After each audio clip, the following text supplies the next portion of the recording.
moi, Montpellier est l'exemple des villes de développement en matière d'immobilier. C'est la ville qui connaît le plus gros flux démographique. Hein. On a un flux d'arrivée de ménages sur cette ville-là qui est le plus important de France et le plus continu en France. C'est-à-dire que quand on regarde, parce que bon, moi j'ai créé la filiale ici en 2003, mais je travaille sur Montpellier quand même depuis 1988, et donc aujourd'hui je peux dire qu'avec 30 ans de recul, je commence à avoir un petit peu d'historique sur cette ville-là.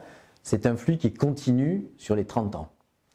Et ce flux-là, il est, je crois, le plus exceptionnel et le plus constant qu'on ait connu dans toutes les villes de France.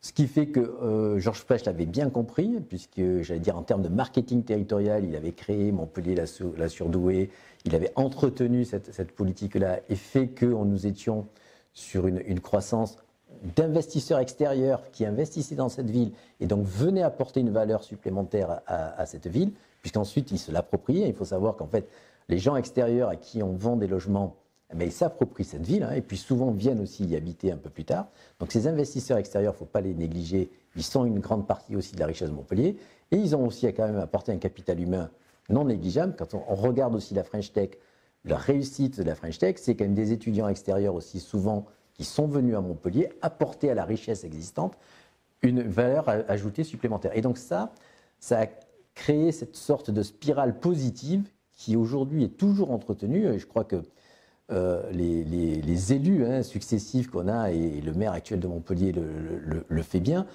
entraînent ce mouvement.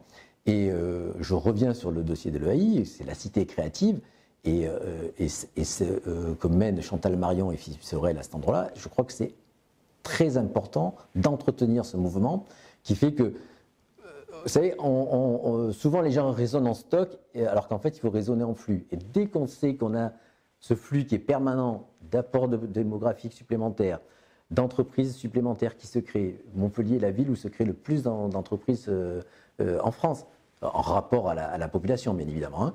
Donc cette densité de tissu économique fait que, contrairement à ce qu'on pourrait penser, Montpellier est vraiment une ville très attractive. Et tous ceux qui y viennent, y restent. Et j'en suis l'exemple.